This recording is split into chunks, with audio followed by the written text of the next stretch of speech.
ইতিহাসে চেঙ্গিস খানের নাম আমরা সবাই শুনেছি, কিন্তু চেঙ্গিস খানের মৃত্যুর প্রায় 150 বছর পর মধ্য এশিয়ার এমন এক ঝড়ের উদ্ভব হয়েছিল যা দিল্লি থেকে বাগদাদ পর্যন্ত পুরো বিশ্বকে কাঁপিয়ে দিয়েছিল। তিনি ছিলেন তৈমুর বিন তোরাগাই বারলাস, যাকে পৃথিবী চেনে তৈমুর লং বা টেমারলেন নামে। প্রায় 1,70,00,000 মানুষের মৃত্যুর জন্য দায়ী এই শাসক একদিকে ছিলেন যেমন একজন অদম্য বিজেতা, অন্যদিকে ছিলেন এক চরম নৃশংস এক নায়ক। আজ আমরা জানব তার সেই ভয়ঙ্কর ইতিহাসের সত্য ঘটনা, যিনি পৃথিবীর ইতিহাসে মানুষের মাথা দিয়ে পিরামিড তৈরি করেছিলেন। 1336 সালে বর্তমান উজবেকিস্তানে এক তুর্কি মঙ্গল পরিবারে তার জন্ম। যৌবনকালে মেষ চুরি করতে গিয়ে তীরের আঘাতে তিনি ডান হাত ও ডান পায়ে গুরুতর আঘাত পান, ফলে তিনি আজীবন খুঁড়িয়ে হাঁটতেন, যা থেকে তার নাম হয় তৈমুরি লং বা খোরা তৈমুর। কিন্তু এই শারীরিক প্রতিবন্ধকতা তাকে দমাতে পারেনি। 1370 সালে তিনি সমরকন্দে নিজের সাম্রাজ্য প্রতিষ্ঠা করেন এবং শপথ নেন পুরো বিশ্ব জয়ের। তৈমুরের যুদ্ধের একটি সিগনেচার স্টাইল ছিল মাথার খুলির পিরামিড। 1387 সালে ইরানে ইস্পাহান শহর বিদ্রোহ করলে তিনি প্রায় 70,000 নাগরিককে হত্যার আদেশ দেন। তার সৈন্যরা প্রতিটি নিহত মানুষের মাথা কেটে স্তূপ করে 28টি বিশাল মিনার তৈরি করেছিল।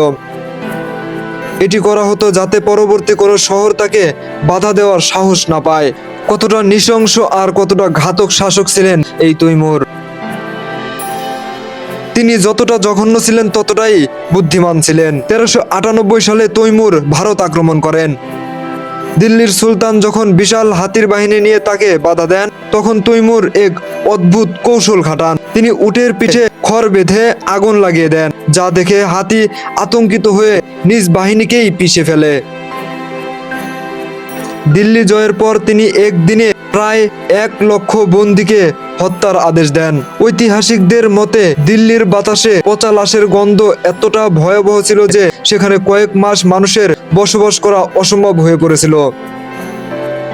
1401 সালে বাগদাদ আক্রমণের সময় তিনি প্রতিটি সৈন্যকে অন্তত 2টি করে মানুষের মাথা নিয়ে ফেরার আদেশ দিয়েছিলেন। সেখানে প্রায় 90,000 মানুষের মাথা দিয়ে 120টি মিনার বানানো হয়।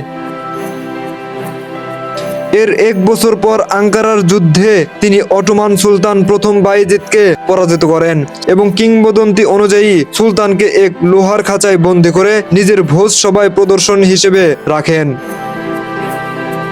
তৈমুর লং ইতিহাসের এক অমীমাংসিত রহস্য। একদিকে তিনি ছিলেন নৃশংস হত্যাকারী, অন্যদিকে তিনি সমরকন্দকে শিল্পের রাজধানী হিসেবে গড়ে তুলেছিলেন। 1405 সালে চীন আক্রমণের পথে তার মৃত্যু হয়। তাকে নিয়ে একটি অভিশাপও প্রচলিত আছে। 1441 সালে যখন তার সমাধি খোলা হয়, তখন সেখানে লেখা ছিল যে আমার শান্তি নষ্ট করবে তার উপর আমার চেয়েও বড় এক বিভীষিকা নেমে আসবে। কাকতালীয়ভাবে এর 2 দিন পরেই হিটলার সোভিয়েত ইউনিয়ন আক্রমণ করেন। বন্ধুরা, এই ছিল তৈমুর লং এর নৃশংস ইতিহাস, যা আমার কাছে সবচেয়ে নৃশংস এবং কুখ্যাত ইতিহাস হিসেবে ধরা পড়েছে। ভিডিওটি ভালো লাগলে, কিছু জানতে পারলে অবশ্যই আমাকে সাপোর্ট করবেন, লাইক করবেন, শেয়ার করবেন।